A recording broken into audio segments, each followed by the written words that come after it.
दोस्तों इस कोर्स में हम इन 6 पॉइंट्स पर डिस्कशन करेंगे। नंबर 1 कोर्स के बारे में, जैसे कि फीस, कार्यक्रम, अवधि, माध्यम, किताब के बारे में, कब आएगी, कहाँ से आएगी आदि, एग्ज़ाम के बारे में, एग्ज़ाम कहाँ होगा, टाइम टेबल कहाँ से मिलेगा आदि, प्रवेश पत्र के बारे में, कब आएगा, कहाँ से डाउनलोड करेंगे आदि, रिजल्ट के बारे में, कब आएगा, कहाँ पर देखें आदि, नौकरी की क्या संभावना, यानी इस कोर्स को करने के बाद कैरियर विकल्प हमारे पर क्या होते हैं, उसके बारे में मैं इसके में आप लोगों को बताऊंगा। नमस्कार दोस्तों, मैं हूं सौरभ और आज मैं वीडियो लाया हूं बिलायस कोर्स से रिलेटेड। तो बिलायस कोर्स के बारे में मैं आप लोगों को बताऊंगा। बिलायस कोर्स देखिए, ये इसका प्रोग्राम कोड होता है 202। ये आप जब एग्ज़ाम देंगे तब लिखने के लिए वहाँ पे होता है वो कॉपी में 202, और इसका मीडियम हिंदी है। और ये 1 साल का कोर्स है और मैक्सिमम 3 साल मिलते हैं कंप्लीट करने के लिए। अगर 1 साल में आप कंप्लीट नहीं हो पाए तो 3 साल, आपको 2 साल और मैक्सिमम ऐड हो जाएंगे मिलने के लिए, एग्ज़ाम दे के आप पास करने के लिए।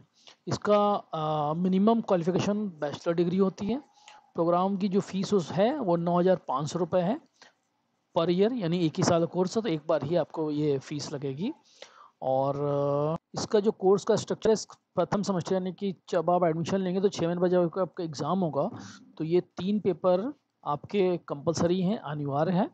बाकी इनमें से आपको एक चूज़ करना है और इनमें से आपको एक चूज़ करना है। तो टोटल हो गए आपके 5 पेपर, यानी फर्स्ट सेमेस्टर में आपको 5 पेपर पढ़ने होंगे। सेकेंड सेमेस्टर में जब आएंगे आप दोस्तों, तो देखिए यहाँ पे 3 पेपर फिर से हैं जो कि कंपलसरी हैं, अनिवार्य हैं। ये वैकल्पिक है, कोई एक लेना है, कोई वैकल्पिक है, कोई एक लेना है। तो कुल मिला के 3 2 5, ये 5 पेपर ये हो गए और 5 पेपर आपके यहाँ पे, यानी टोटल 10 पेपर हैं आपके। 10 पेपर का आप एग्ज़ाम देंगे और फिर आपको बिलायस की डिग्री अवेलेबल हो जाएगी, मिल जाएगी, इसका मार्कशीट, डिग्री वगैरह। दोस्तों इसमें असाइनमेंट आवश्यक है, असाइनमेंट आपको लिखना पड़ेगा। तो जो जो भी आपके थ्योरी पेपर हैं सभी के असाइनमेंट आपको लिखने पड़ेंगे, और जो प्रैक्टिकल हैं उसके आपको प्रैक्टिकल देने होंगे जब प्रैक्टिकल का एग्ज़ाम होगा उसका। दोस्तों जो प्रैक्टिकल मैं बता रहा था आप लोगों को, ये आपके प्रैक्टिकल हैं, ये दोनों आपके प्रैक्टिकल हैं। बाकी आपके थ्योरी पेपर हैं, ये प्रैक्टिकल है और ये प्रैक्टिकल है। इसके असाइनमेंट नहीं जमा होंगे, इसके प्रैक्टिकल होगा। बाकी थ्योरी पेपर हैं, आपको इनके असाइनमेंट जमा करने होंगे। टॉपिक है दोस्तों, किताबें कैसे मिलती हैं, एसएलएम कैसे मिलता है, उसके बारे में बात कर लेते हैं। वैसे तो किताबें जब आप ऑनलाइन प्रवेश लेते हैं और अपने अध्ययन केंद्र पर ऑनलाइन फॉर्म की हार्ड कॉपी जमा करते हैं, यानी जब आप एडमिशन ऑनलाइन ले लेते हैं, चाहे साइबर कैफे से लें, चाहे अपने घर बैठे लैपटॉप वगैरह से लें, और उसकी हार्ड कॉपी जो आपकी है वो जब आप अपने अध्ययन केंद्र पर जमा करते हैं, तब आपका अध्ययन केंद्र आपके ऑनलाइन फॉर्म को विश्वविद्यालय के ऑनलाइन सॉफ्टवेयर पर वेरीफाई और कंफर्म करते हैं। आपका प्रवेश कंफर्म होते ही आपका पंजीकरण संख्या यानी इनरोलमेंट नंबर जनरेट होता है और तत्काल इसकी सूचना ऑनलाइन सॉफ्टवेयर के माध्यम से प्रयागराज स्थित मुख्य विद्यालय के किताब विभाग में आपके प्रवेश लेने की सूचना पहुंच जाती है। फिर किताब विभाग आपकी किताब आपके ऑनलाइन फॉर्म में दिए गए पत्राचार पते पर प्रेषित कर देते हैं। यदि आपको अपनी किताबें ना मिली हो तो आप ऑनलाइन विश्वविद्यालय की वेबसाइट से डाउनलोड करके भी पढ़ सकते हैं। दोस्तों असाइनमेंट की बात करें तो असाइनमेंट के लिए एग्जामिनेशन में आएंगे, असाइनमेंट पेपर पर आएंगे, इस पर क्लिक करेंगे तो देखिए यहाँ पे जितने भी असाइनमेंट लगे हुए हैं, जब एडमिशन हुआ तब के असाइनमेंट पेपर लग गए। इसी तरह असाइनमेंट पेपर जून 22 जनवरी 23 का हो गया। इसके बाद जो एडमिशन लेंगे इसके बाद, यानी कि जून 23 जनवरी 24, तो उसका भी असाइनमेंट यहाँ पे लग जाएगा और ये आगे खिसक जाएगा। इस तरह से यहाँ पे असाइनमेंट आपको मिल जाएगा। असाइनमेंट इस पर क्लिक करेंगे, जैसे मान लीजिए सपोज़ कि इस पर हम क्लिक कर रहे हैं तो पीजी प्रोग्राम्स यहाँ लगे हुए हैं, यूजी प्रोग्राम्स यहाँ लगे हैं, डिप्लोमा प्रोग्राम्स और सर्टिफिकेट अवेयरनेस प्रोग्राम यहाँ लगे हुए हैं। इस तरीके से अवेलेबल रहेगा, आप यहाँ से डाउनलोड करके असाइनमेंट का पेपर लिख सकते हैं अपना। दोस्तों अगले पॉइंट में हम बात कर लेते हैं कि एग्ज़ाम के बारे में, एग्ज़ाम कहाँ होगा, टाइम टेबल कहाँ से मिलेगा, इन सब के बारे में जानकारी मैं आप लोगों को दे देता हूँ। एग्ज़ाम कहाँ होगा साथियों, परीक्षा केंद्र के संबंध में आपको ये जानकारी दूंगा कि आप खुद स्वयं पता करें कि जिस अध्ययन केंद्र पर आपने प्रवेश लिया है उसका परीक्षा केंद्र पिछले 2-3 साल कहाँ बना था। इसी आधार पर आपको पता लग जाएगा कि परीक्षा केंद्र कहाँ बनेगा। वैसे यदि मैं आपको परीक्षा केंद्र बनने का तरीका बताऊं तो मैं ये कहूँगा कि मुक्त विश्वविद्यालय ने इस संबंध में कई नियम बनाए हैं, जैसे कि अध्ययन केंद्र पर उत्तर प्रदेश सरकार की परीक्षा संबंधी सभी नियम वहाँ लागू होते हैं कि नहीं, शिक्षार्थियों की संख्या कितनी है, सीसीटीवी कैमरा है कि नहीं, ये सब चीज़ें के नियम हैं, तभी वहाँ पे परीक्षा केंद्र बनते हैं। वैसे इसकी जानकारी अगर आप मेरे Telegram, YouTube, Instagram, Twitter, Facebook account पर अगर आप मुझसे जुड़े हुए हैं तो इसके माध्यम से मैं आपको देता रहूँगा कि एग्ज़ाम सेंटर वगैरह कहाँ बनना है या टाइम टेबल वगैरह कहाँ होगा। अगला देख लेते हैं दोस्तों टाइम टेबल। साथियों, टाइम टेबल की अगर बात करें तो दिसंबर में होने वाली परीक्षा दिसंबर के प्रारंभ से मार्च तक होने की संभावना होती है।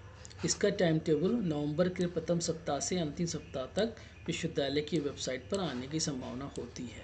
यानी दिसंबर में जो परीक्षा होगी वो दिसंबर के प्रारंभ से मार्च तक होती है, ये संभावना होती है। और इसका टाइम टेबल नवंबर के प्रथम सप्ताह से अंतिम सप्ताह तक विश्वविद्यालय की वेबसाइट पर आने की संभावना होती है।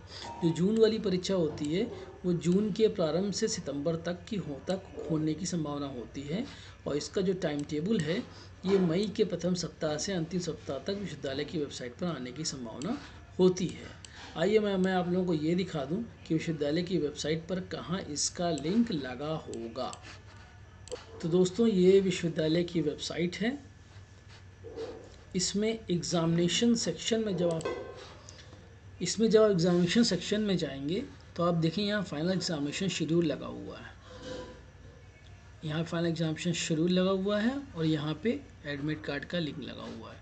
तो आपको यहाँ से इस सेक्शन पे आप आएंगे तो आपको एडमिट कार्ड और एग्ज़ामिनेशन का शेड्यूल वो दोनों मिल जाएगा। वैसे इसकी जानकारी मैं आप सभी लोगों को, अगर आप मेरे टेलीग्राम, यूट्यूब, फेसबुक अकाउंट से जुड़े रहेंगे, इन सभी अकाउंट से आप जुड़े रहेंगे तो इसके माध्यम से आपको मिलती रहेंगी।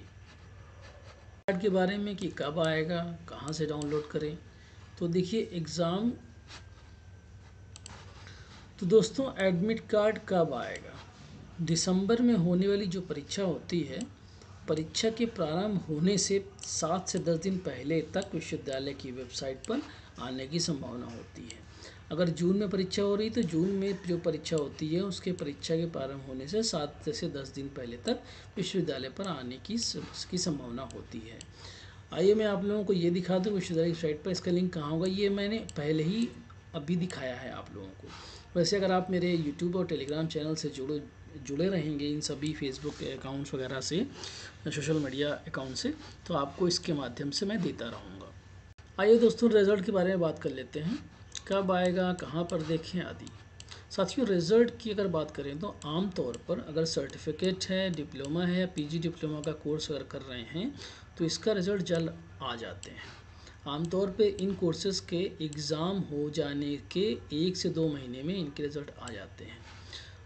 अगर डिग्री कोर्सेज़ हैं जैसे MA, BA, MCA, MBA, MLIS आदि जितने भी डिग्री कोर्सेज़ हैं, इनके जो रिज़ल्ट होते हैं तो पूरी परीक्षा जो हो रही होती है 2 महीने, 1.5 महीने, 3 महीने की, उसके समाप्त हो जाने के 1 से 2 महीने में आने की संभावना होती है। तो दोस्तों मैं फिर से दिखा देता हूँ कि विश्वविद्यालय की वेबसाइट पर कहाँ पर आप रिज़ल्ट देखेंगे। तो दोस्तों, जो रिज़ल्ट आपको देखना है वो एग्ज़ामिनेशन के सेक्शन में आना है, रिज़ल्ट ऑल पे जब आप क्लिक करेंगे तो आप यहाँ पहुँच जाएंगे। यहाँ जितने भी रिज़ल्ट आए हुए हैं सभी दिए हुए हैं। सपोज़ कीजिए जून 2022 पे हम क्लिक कर रहे हैं, जून 2022 पे क्लिक करेंगे दोस्तों तो जैसे यहाँ पे आ गए। सपोज़ कीजिए BSc का ये रिज़ल्ट है, इस पर जब हम क्लिक करेंगे तो हम पहुँच जाएंगे यहाँ पे फिर हमें इनरोलमेंट नंबर डालना पड़ेगा, फिर रिज़ल्ट पर क्लिक करेंगे तो रिज़ल्ट हमें दिख जाएगा। दोस्तों, बात कर लेते हैं नौकरी की क्या संभावनाएं हैं इस कोर्स को करने के बाद। तो विभिन्न सरकारी और प्राइवेट संस्थानों में डॉक्यूमेंट्स के संरक्षण के लिए लाइब्रेरी का उपयोग होता है। इसके अलावा सरकारी ऑफिस, शिक्षण संस्थानों और म्यूजियम में लाइब्रेरी होती है। इन लाइब्रेरी को मैनेज करने वाले जो प्रोफेशनल्स होते हैं उनको लाइब्रेरियन कहा जाता है। इस तरह आप इन सभी जगहों पर लाइब्रेरियन के लिए जॉब के अवसर आपके लिए होते हैं। तो BLIP कोर्स के बाद काफ़ी ब्राइट करियर होता है। इस कोर्स के बाद आप लाइब्रेरियन के तौर पर कॉलेज यूनिवर्सिटीज़ में जॉब कर सकते हैं। आजकल वैसे भी दिन प्रतिदिन स्कूल कॉलेज और यूनिवर्सिटी की संख्या बढ़ती जा रही है, जहाँ पर लाइब्रेरियन के लिए जॉब के ढेरों अवसर उपलब्ध होते हैं। प्राइवेट सेक्टर के अलावा गवर्नमेंट सेक्टर में भी BIS की जॉब के अवसर्स काफ़ी होते हैं और समय समय पर वैकेंसी भी गवर्नमेंट निकालती है, जिनमें आप अप्लाई करके नौकरी पा सकते हैं। इसके अलावा म्यूज़ियम, फिल्म, मीडिया इंडस्ट्री में भी लाइब्रेरी होती है, जहाँ पर आप जॉब कर सकते हैं। तो बीलिप के बाद जॉब के बाद कहाँ-कहाँ आप कर सकते हैं, वो मैंने यहाँ पे एक लिस्ट बनाई हुई है। स्कूल में, कॉलेज में, यूनिवर्सिटीज़ में, गवर्नमेंट लाइब्रेरी में, प्राइवेट सेक्टर, इस तरीके से सभी जगह पे मैंने एक लिस्ट बनाई है। आपको कौन सा पद मिलेगा, लाइब्रेरियन होता है, डिप्टी लाइब्रेरियन होता है, लॉ लाइब्रेरियन होता है, इस तरह मैंने कुछ इन्फॉर्मेशन इकट्ठा की है आप लोगों के लिए। लाइब्रेरियन की सैलरी शुरुआती प्राइवेट सेक्टर में 15 से 20 हज़ार के आसपास होती है, फिर आपके अनुभव के हिसाब से ये आपकी बढ़ती रहती है। तो ये हो गया इसका नौकरी क्या संभावना है इसमें, उसके बारे में दोस्तों यदि आपको मेरा ये वीडियो पसंद आया हो तो मेरे इस वीडियो को लाइक करें। आपके लाइक से हमें प्रोत्साहन मिलता है और वीडियो बनाने की प्रेरणा मिलती है। हमें आपकी कमेंट टिप्पणी से वीडियो को बेहतर बनाने में मदद मिलती है। कृपया हमें लाइक करें, कमेंट करें, शेयर करें, सब्सक्राइब करें। Thanks for watching.